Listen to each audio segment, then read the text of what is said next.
felt inspired and proud. It has deepened my appreciation for his sacrifices and contributions. I learned new details about his writings and personal struggles, which highlighted his unwavering commitment to the country's freedom. The lessons from Rizal's life and works provide a solid foundation for personal and professional growth in engineering.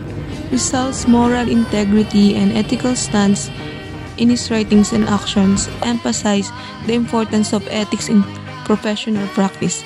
By embracing Rizal's dedication to education, social responsibility, innovation, ethical practices, and global awareness, engineers can not only excel in their profession but also contribute meaningfully to society and the world at large.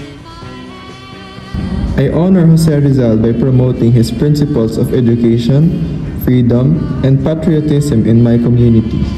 Studying SS41 increased my awareness of Rizal's impact on Philippine history and deepened my appreciation for nationalism.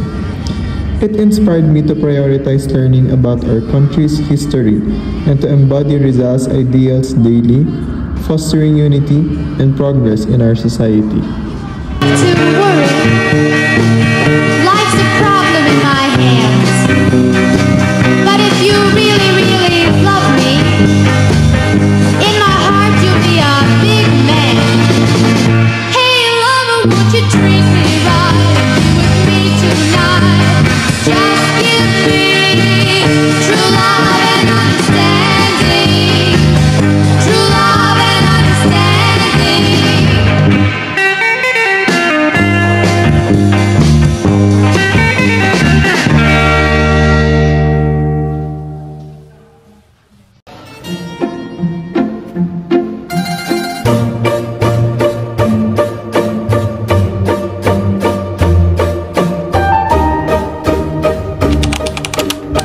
Dapat ba pag-aralan sa eskwelahan ang buhay ni Rizal?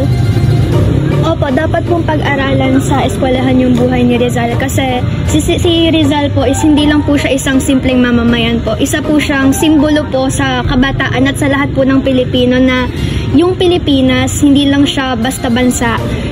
Yung Pilipinas is, siya yung pinanggalingan natin. So dapat kung anong pinagdadaanan ng Pilipinas, dapat kasama tayo kasi kung hindi natin ipaglalaban, kung wala tayong pake sa bansa natin, kung hindi tayo magbibigay ng pansin sa issues sa ganun po, parang hindi namulat si Rizal sa buhay natin kasi si Rizal pinaglaban niya yung Pilipinas kahit ikamatay niya pa eh.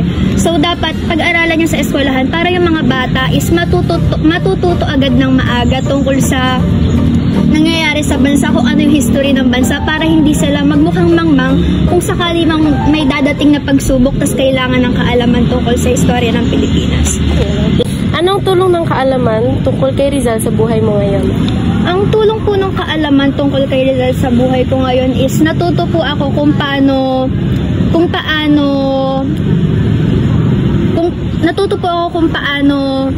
mamuhay po ng tama, yung hindi po basta-basta hindi po pinapalagpas yung bawat issue sa lipunan po natin. So yung teachings po ni Rizal, dapat hindi po natin isawalang bahala kasi isa po yun sa naging inspirasyon po ng bawat kabataan para po mamuhay po ng tama at ipaglaban kung anong karapatan ng bawat Pilipino.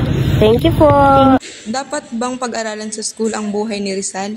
Bakit? Anong tulong ng kaalaman tungkol kay Rizal sa buhay mo ngayon? Siyempre, kailangan ituro yun sa mga eskwelahan ngayon. Ang buhay ni Rizal nagbibigay ng inspirasyon at mga interesting stories sa mga Pilipino ngayon.